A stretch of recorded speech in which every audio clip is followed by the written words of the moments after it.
Cristo muy pronto vendrá. Siempre alegres, contentos cantar. Cristo muy pronto vendrá. Pronto vendrá, pronto vendrá. Cristo muy pronto vendrá.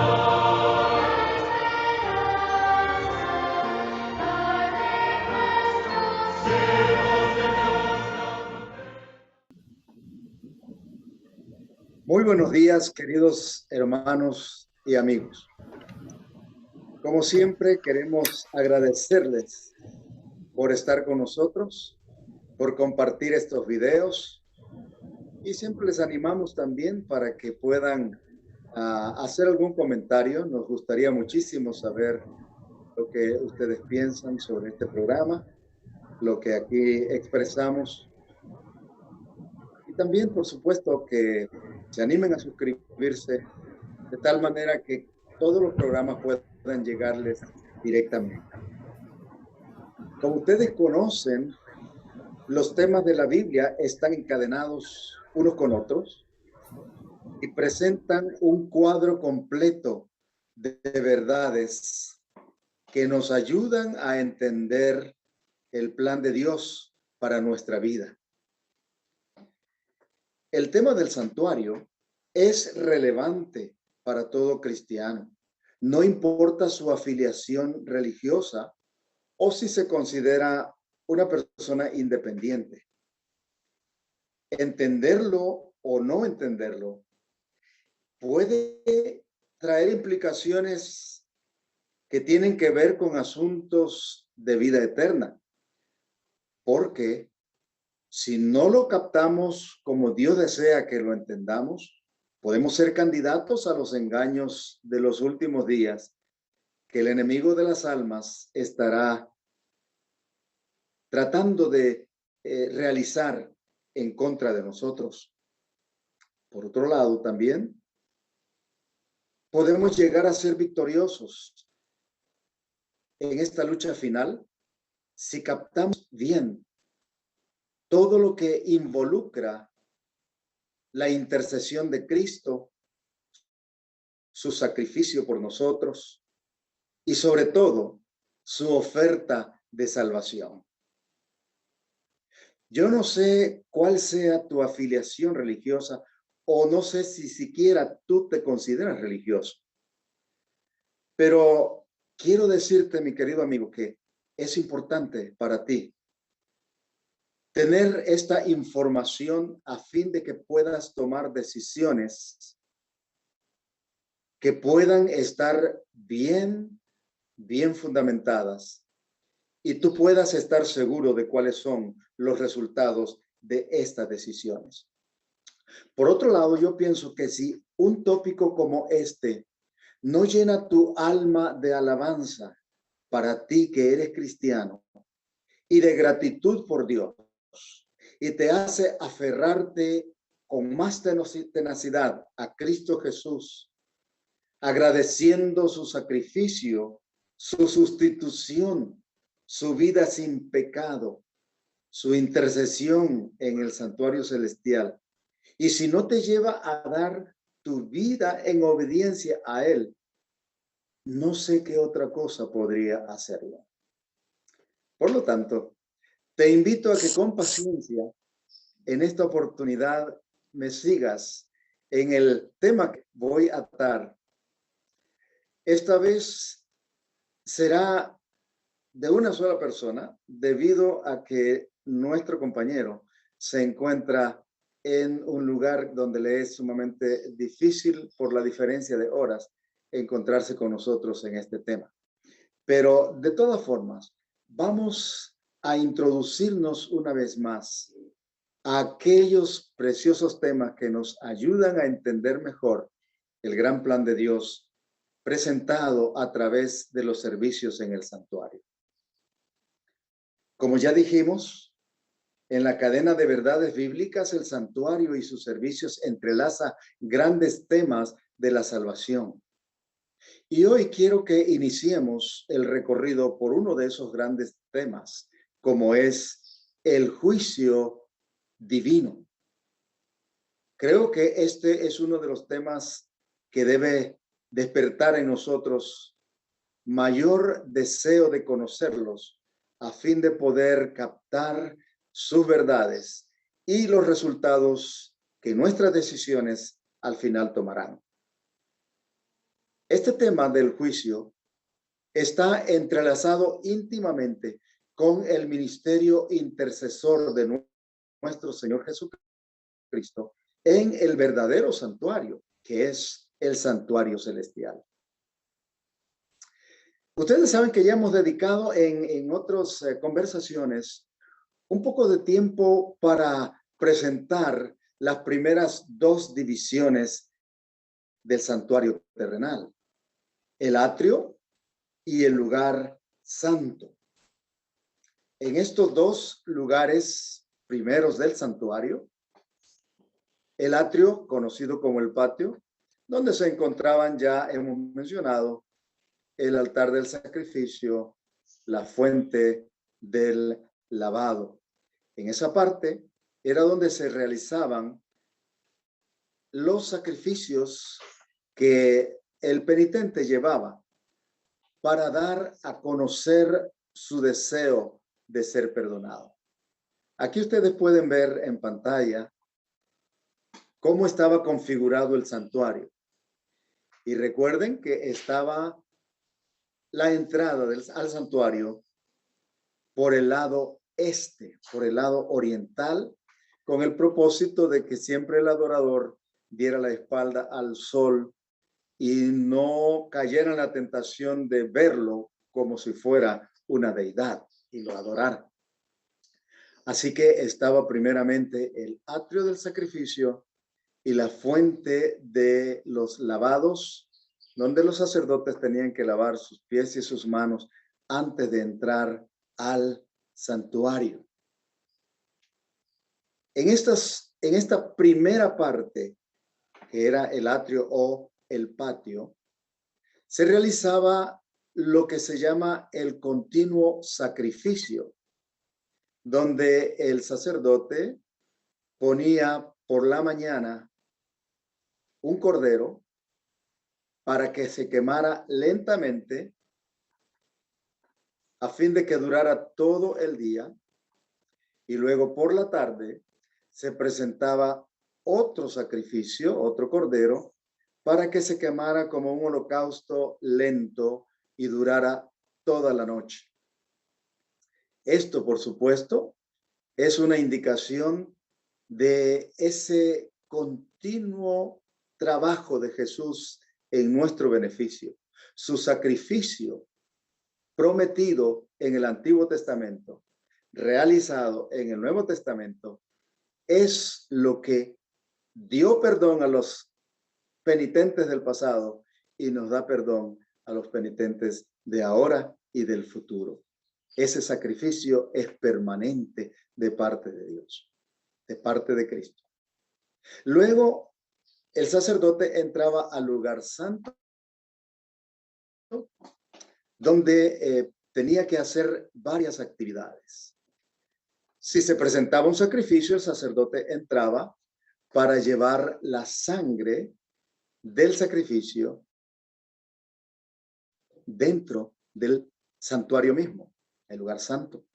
Y tenía que colocar parte de la sangre o rociar la sangre en en el altar del incienso, en los cuernos del altar. De esa manera, era como el pecado del pecador, por medio de la sangre, era llevado dentro del lugar santo. Y así era como obtenía el pecador el perdón. Ahora, es bueno también que recordemos que en ese altar del sacrificio se ofrecía también el incienso. Y el incienso, dice la Biblia, representa las oraciones, las plegarias que nosotros elevamos a Dios y que son mezcladas con el sacrificio de nuestro Señor y Salvador Jesucristo para nuestra bendición. Y ya mencionamos también la mesa de los panes de la proposición, los cuales tenían que ser cambiados cada 7 días y poner panes frescos. Nos recordaban el alimento espiritual que es Cristo para nosotros y que debemos diariamente tenerlo en cuenta, considerarlo para nuestro desarrollo, nuestro crecimiento espiritual.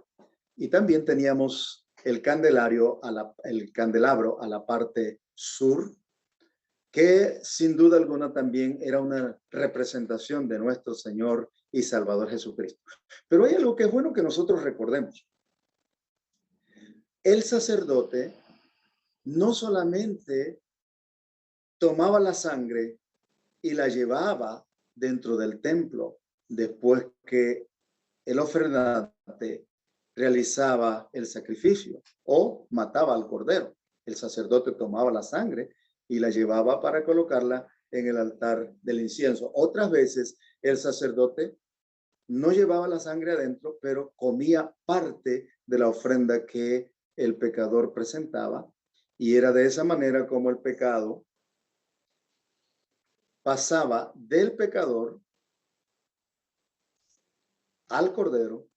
El pecador ponía las manos sobre el cordero, degollaba al cordero, el sacerdote tomaba la sangre, y en la sangre, simbólicamente, por supuesto, iba el pecado o los pecados del ofrendante, y entonces el sacerdote llevaba la sangre adentro, o si no llevaba la sangre, comía entonces parte de ese sacrificio. Así era como se quitaba el pecado. Pero el sacerdote o los sacerdotes tenían que hacer otras actividades dentro del santuario, como era encender la lámpara del candelabro. La lámpara del candelabro tenían que despabilar las mechas, o sea, limpiarlas del carbón que se iba haciendo, y también tenían que quitar los panes de la proposición, como ya dijimos. Todo esto era parte del continuo interceder del sacerdote. Y yo quiero explicar algo que me parece aquí muy importante. Todas estas actividades del sacerdote que se realizaban en el atrio y en el lugar santo era lo que se llamaba el continuo interceder del sacerdote, que representaba, por supuesto, el continuo interceder de nuestro Señor y Salvador Jesucristo como nuestro abogado y nuestro sacerdote y nuestra víctima en el santuario celestial. Todas estas actividades que realizaba el sacerdote en el atrio y en el lugar santo, incluyendo el cordero del sacrificio de la mañana y de la tarde, y la limpieza de las mechas del candelabro y todo lo que el sacerdote hacía, todo esto era lo que se llamaba el continuo, sin la palabra sacrificio, solamente el continuo. Todas estas acciones, decíamos, eran las que simbólicamente contaminaban al santuario con los pecados del pueblo. Por esa razón, era necesaria otra ceremonia para purificar el santuario de los pecados, para sacar o limpiarlo, y esta ceremonia se hacía una sola vez al año. ¿Cuál era esa ceremonia? ¿Cómo se realizaba esa ceremonia? ¿Cuándo se realizaba? ¿Qué prefiguraba o simbolizaba en la obra mediadora de nuestro Señor Jesucristo en nuestro favor? Todas estas son preguntas importantes que necesitamos entender. Por eso, es bueno recordar que en el santuario terrenal se desarrollaban 3 etapas en la obra de la intercesión sacerdotal y sumo sacerdotal. ¿Cuáles eran estas 3 fases? Número 1, el sacrificio sustitutivo, es decir, el cordero que se quemaba en la mañana y en la tarde. Número 2, la mediación sacerdotal. Cuando el pecador llevaba una víctima por su pecado, el sacerdote, ya dijimos, tomaba la sangre y la llevaba dentro del santuario, aplicándola allá en la cortina o en los cuernos del altar. Esto era la mediación sacerdotal, la segunda fase. La tercera fase era la purificación final del santuario, que eliminaba los pecados de todo el año. Esta tercera fase es la que vamos a tratar de ver o de explicar un poquito en nuestra conversación de este día. Muy bien. Esa fase, como ya hemos dicho, era lo que se llamaba la purificación final del santuario o el día de la expiación.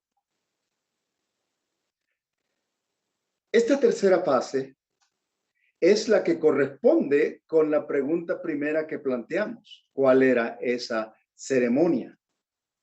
Y es exactamente el día de la purificación. Una sola vez al año, el sumo sacerdote entraba al lugar santísimo. A esto se le llamaba el Yom Kippur o día de la expiación. Y se encuentra expresado en Levíticos capítulo 16.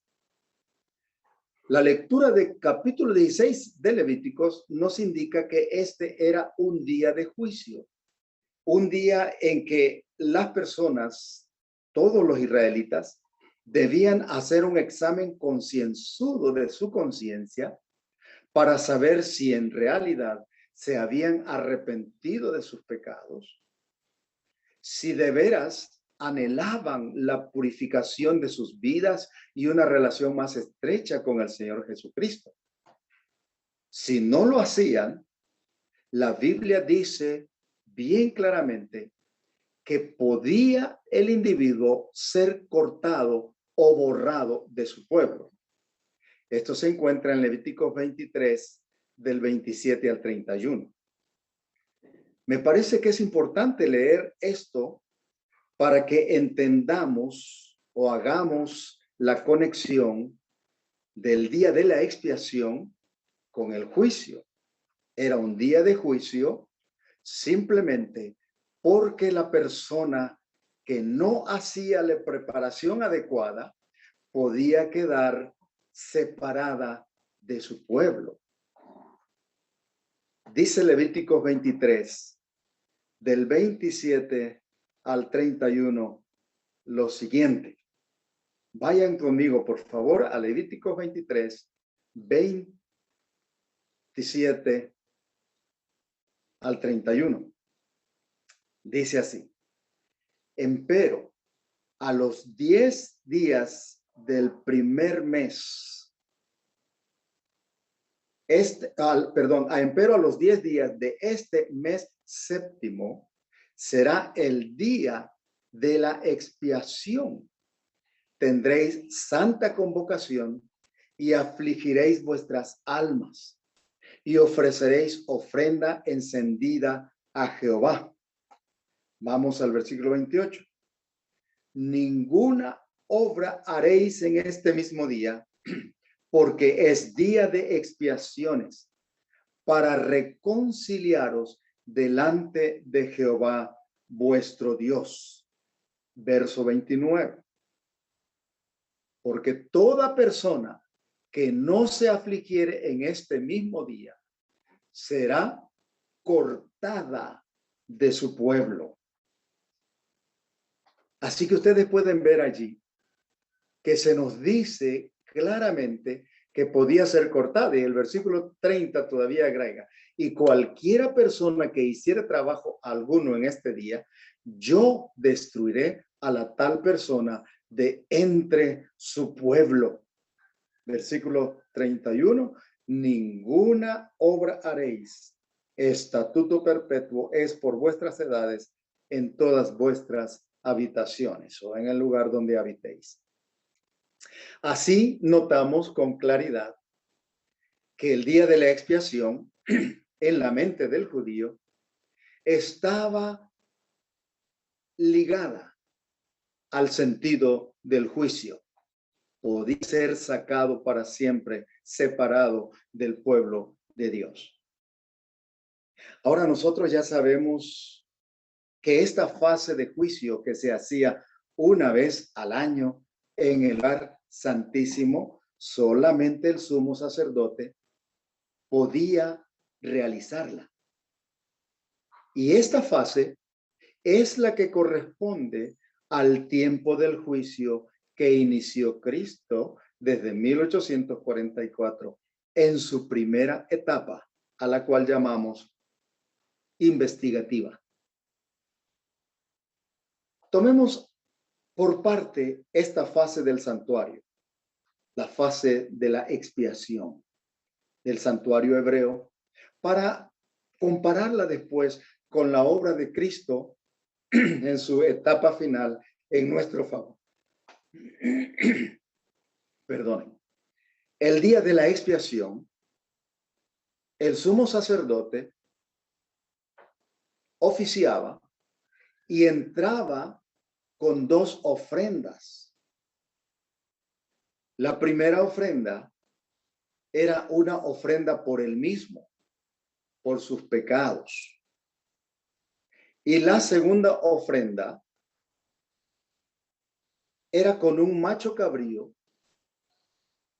Previamente se habían escogido dos machos cabríos, se echaba suerte sobre ellos, y uno de estos machos cabríos representaba a Jehová, o era por Jehová, y el otro macho cabrío representaba a Azazel, según dice las Sagradas Escrituras. Podemos leer esto en Levíticos 16. Vemos también que en Levíticos 16:6 dice que el sacerdote debía primero ofrecer por sus propios pecados una ofrenda y después entonces ofrecía el macho cabrío por los pecados de todo el pueblo. Dice Levíticos 16:6. Y hará traer a Aarón el becerro de la expiación que es suyo, y hará la reconciliación por sí, por el sacerdote, y por su casa. Interesante que el sacerdote tenía que presentar primero una ofrenda por sus propios pecados. Esto corresponde con la lectura de Hebreos capítulo 7, versículo 27. Hebreos capítulo 7, versículo 27. Y también Hebreos capítulo 8, versículo 3. Vamos a leer primero Hebreos capítulo 7 y el versículo 27. Se nos dice: Cristo Jesús, como nuestro sacerdote, no tiene necesidad cada día, como aquellos sumos sacerdotes, de ofrecer primero sacrificios por sus propios pecados y luego por los del pueblo, porque esto lo hizo una vez para siempre, ofreciéndose a sí mismo. Primero tiene que ofrecer sacrificios por él, porque Cristo Jesús fue sin pecado. Y no tiene que ofrecer los sacrificios por el pueblo, porque él ya lo hizo una sola vez para siempre al ofrecerse a sí mismo. Y también se confirma en Hebreos capítulo 8 y el versículo 3. Hebreos 8:3, donde se nos dice: porque todo pontífice es puesto para ofrecer presentes, ofrendas y sacrificios, por lo cual es necesario que también Cristo Jesús, tenga algo que ofrecer. Así que, retomando el pensamiento, el día de la expiación, el sumo sacerdote tenía que presentar una ofrenda por él y luego la ofrenda por todo el pueblo. De los dos machos cabríos que se había echado suerte, uno se sacrificaba, el que representaba a Jehová o el que representaba a Cristo. El otro se dejaba vivo hasta el final de la ceremonia de la expiación. El que representaba a Jehová se sacrificaba y con su sangre era que se hacía la purificación o expiación reconciliadora por el pueblo. Y era lo que realmente quitaba los pecados del santuario, purificaba el santuario simbólicamente de toda la inmundicia que se había acumulado con la confesión de los pecados que se llevaban mediante la sangre dentro del lugar santísimo. El sacerdote tenía que rociar la sangre sobre el propiciatorio, que era la cubierta del arca, donde estaban los dos querubines. Recordemos que en el propiciatorio, allí era donde se presentaba Dios, donde la presencia divina se hacía real a través de una luz especial. Y Dios daba su aprobación a la ceremonia que se hacía. Notemos que Dios es el que proveía la víctima. El macho cabrío que se mataba, que representaba a Jehová, simbolizaba que Cristo, que Dios, está ansioso de brindarnos a nosotros el perdón. Él es el que propicia la reconciliación y lo hace él mismo en la persona de Cristo Jesús. Recordemos que en San Juan 1:29, Juan el Bautista, al ver a Jesús, dijo: he aquí el Cordero de Dios que quita los pecados del mundo. Así que Dios está interesado en tu perdón y en mi perdón. Dios mismo es el que ha provisto la víctima, que es Cristo Jesús, para brindarnos a nosotros salvación. Yo no sé, mi querido amigo, mi querido hermano, si esto te hace vibrar las cuerdas de tu corazón como me las hace vibrar a mí. Porque yo entiendo ahora que Jesús, mi sacrificio, mi sacerdote, está en la más abierta disposición a brindarme su perdón. Y es allí donde estriba la certeza de mi salvación. Cristo me ama, Dios me ama, Dios te ama a ti. Dios quiere tu perdón, Dios desea una reconciliación, Dios quiere que de nuevo entremos a una relación estrecha con Él. La sangre era llevada al lugar santísimo, dijimos ya, y asperjada sobre el propiciatorio, la tapa del arca, donde estaban los 10 mandamientos. Dentro del arca estaban los 10 mandamientos. La ley que había sido violada por el pecador. Pero encima estaba la misericordia divina. Dios proveía la víctima, Dios proveía la reconciliación y nos hacía a nosotros libres de la ley que había sido violada. No de la ley como tal, sino más bien de la condenación que la ley que había sido violada traía sobre el pecador.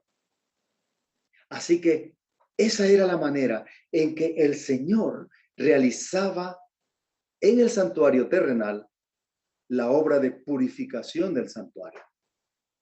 Recordemos que cuando el sacerdote aplicaba la sangre al altar del incienso, después, al tomar con su dedo la sangre y rociarla, el sacerdote quedaba contaminado. Y entonces el sacerdote, en el sentido simbólico, ahora llevaba los pecados del lugar santísimo, todos los pecados que se habían acumulado en el santuario, en el lugar santísimo, los sacaba de ahí, simbolizado con la sangre que él llevaba. Y ahora venía y ponía esa sangre en el altar del sacrificio. La reconciliación se hacía de adentro del lugar santísimo hacia afuera. Levíticos 16 al 20 nos presenta esa preciosa actividad que realizaba el sumo sacerdote. Así que, en forma simbólica, el sacerdote había tomado sobre sí los pecados que contaminaban el santuario y ahora, al salir, colocaba sus manos sobre el macho cabrío que estaba vivo y que simbolizaba a Azazel. Colocaba sus manos sobre ese macho cabrío. De esa manera, los pecados que habían estado en el santuario y que él traía simbólicamente con la sangre, eran colocados ahora sobre el macho cabrío vivo por Azazel, y este era enviado fuera del campamento al desierto y abandonado allá para que muriera. Así se arreglaba el problema del pecado que separaba al pueblo de su Dios. Ahora, permítanme leer algunas declaraciones de un libro que yo creo que vale la pena que nosotros lo obtengamos y lo leamos también. Está, o se titula Las creencias, 28 creencias de los adventistas del séptimo día. Y mire qué interesante lo que menciona aquí. Dice esto: el día de la expiación, entonces, ilustra el proceso de juicio que enfoca la extirpación del pecado. La expiación que se realizaba en ese día anticipaba la aplicación final de los méritos de Cristo, que eliminará por toda la eternidad la presencia del pecado y obtendrá la reconciliación plena del universo en un solo gobierno armonioso bajo la dirección de Dios. Esto, mis hermanos, es buena noticia para nosotros. Por esa razón, nosotros entendemos en la lectura de estas declaraciones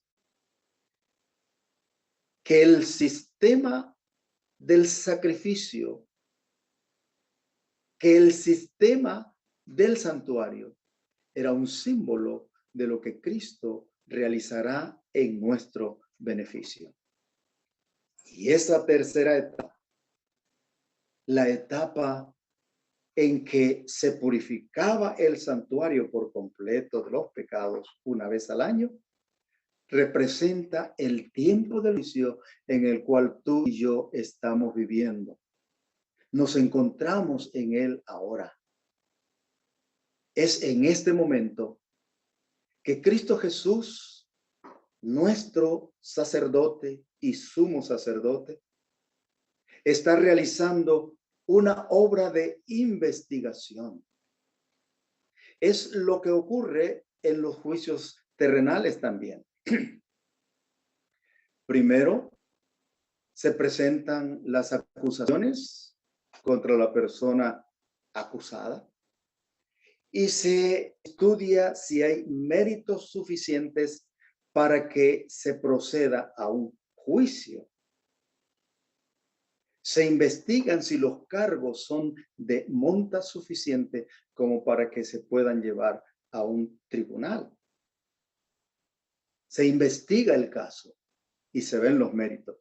Esa es la etapa que Cristo está realizando en este momento la investigación de cada creyente que dice servirle, que dice haberlo aceptado como su Señor y Salvador. Cada caso nuestro está siendo presentado delante de Dios, porque todos nosotros podemos parecer cristianos. En la iglesia podemos parecer muy buenas personas, pero solo Dios conoce si realmente soy un hijo genuino suyo en mi corazón y en lo más íntimo de mi vida.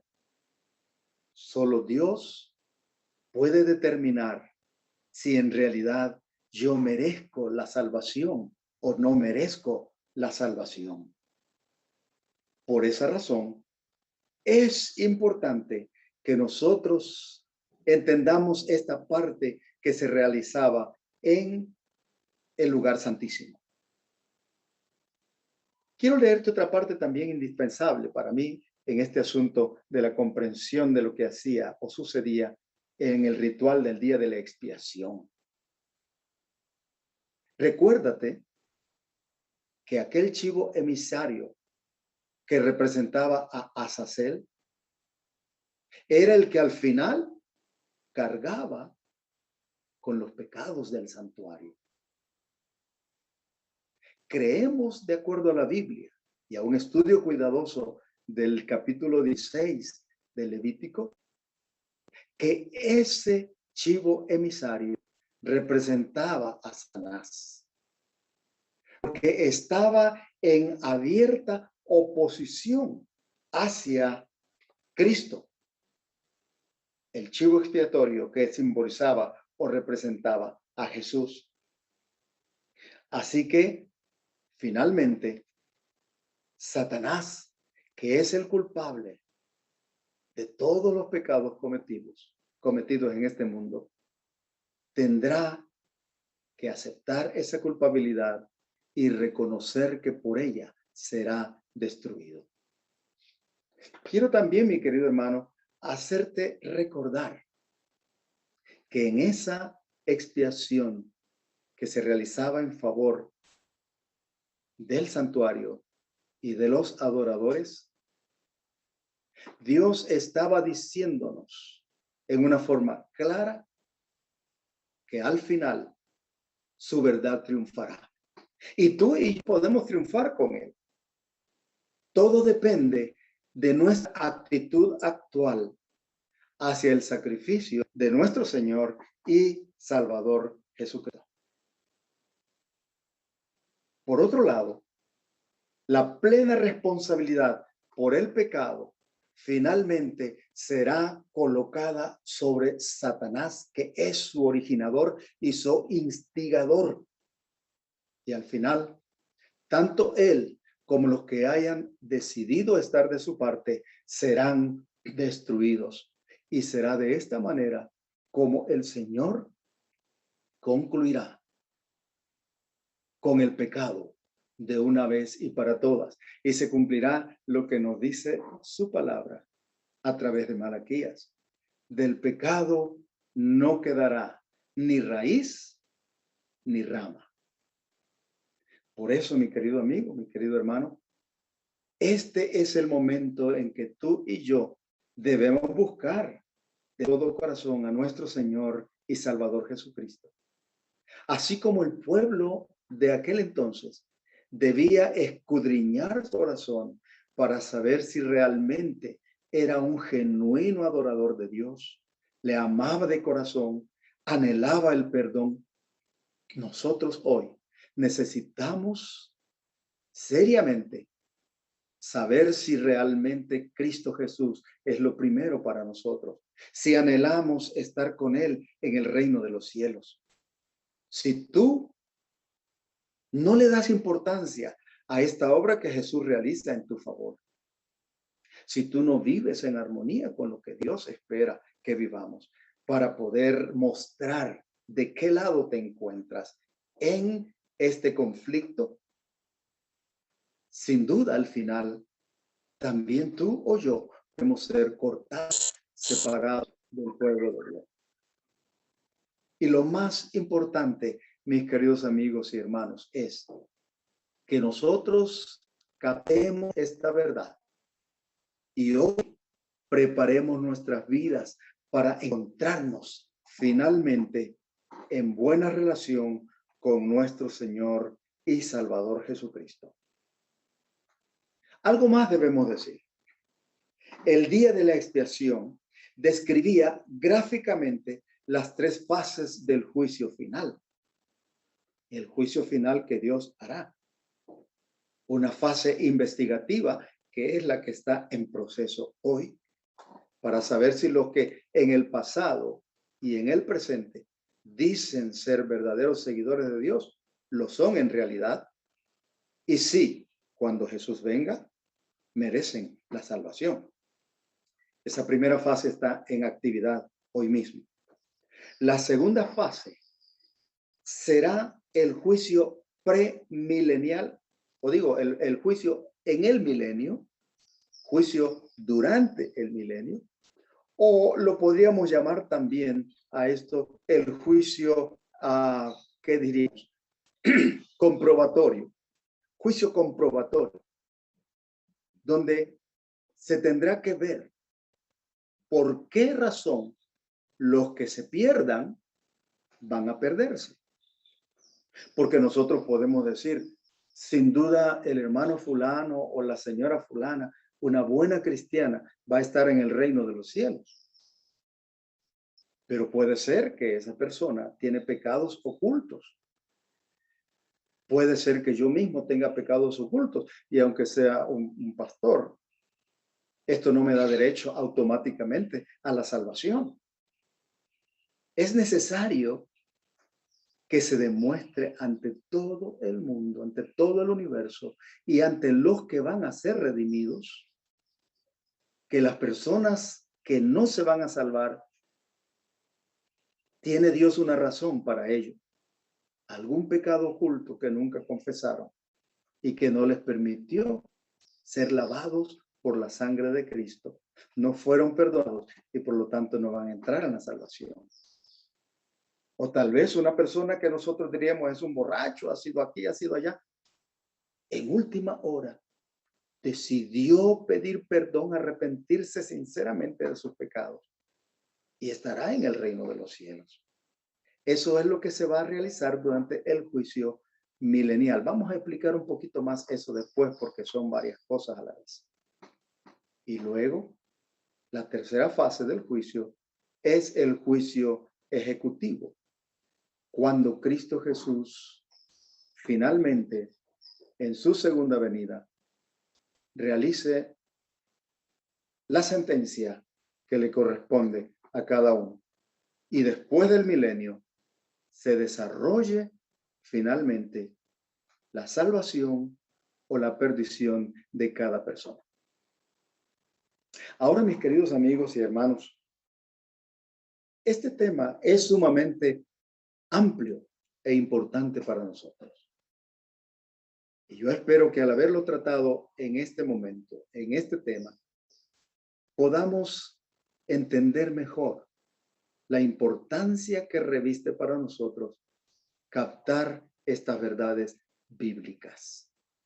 Yo quiero invitarte, sinceramente, a que me acompañes al resto de los otros temas que vamos a dar al respecto, porque ahora estamos abriendo apenas la puerta para introducirnos a una serie de temas que tienen que ver con los eventos finales y con el tema especial de la salvación en Cristo Jesús a través de su sacrificio.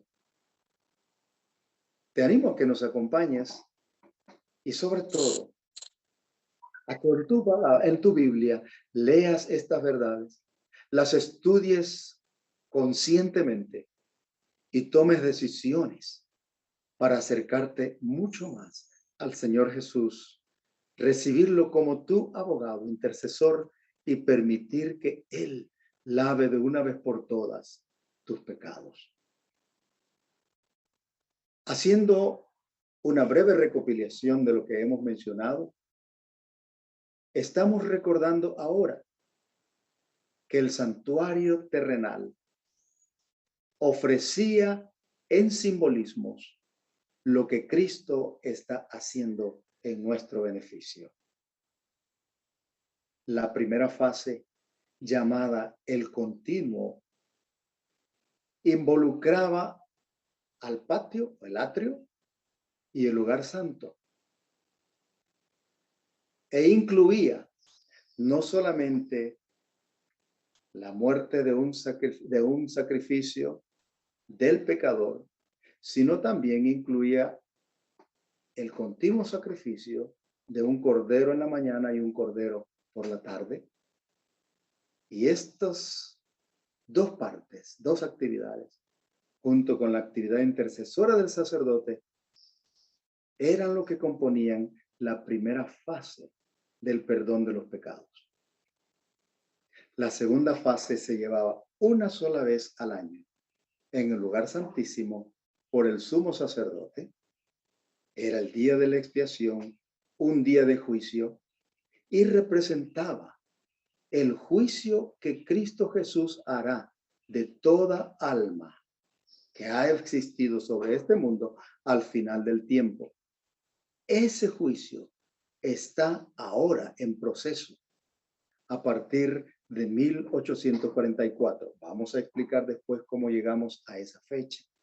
1844. A partir de entonces, está en actividad el juicio, y el juicio tiene tres etapas. La primera etapa es la que comenzó de 1844, está en proceso ahora. La segunda etapa es el juicio milenial, donde se determinará el por qué los que son salvos serán salvos y por qué los que se pierdan serán perdidos. Y la última etapa es el juicio después del milenio, cuando Cristo Jesús venga a dar a cada uno la obra, la paga que le corresponde de acuerdo con su obra. Te invito a que tú y yo estudiemos más profundamente estas verdades bíblicas y podamos compartirlas con aquellos que todavía no las conocen. Guarda tu corazón, que es un corazón genuino, amante, sincero y entregado a Jesús. Y permite que su sacrificio no sea en vano en tu favor. Hoy quiero invitarte a que desarrollemos una cercanía con nuestro Señor Jesucristo y que le busquemos para que sea nuestro amigo, nuestro confidente y nuestro Salvador. Quisiéramos concluir estos pensamientos teniendo como siempre una palabra de acción en beneficio de aquellos que de una u otra manera están necesitados de una oración intercesora. Y te invito a que me acompañes a concluir esta conversación, este estudio, a través de esta oración, recordándote que nos acompañes en la próxima oportunidad cuando tendremos a nuestros invitados y a la vez que compartas con tus amigos lo que nosotros estamos presentando.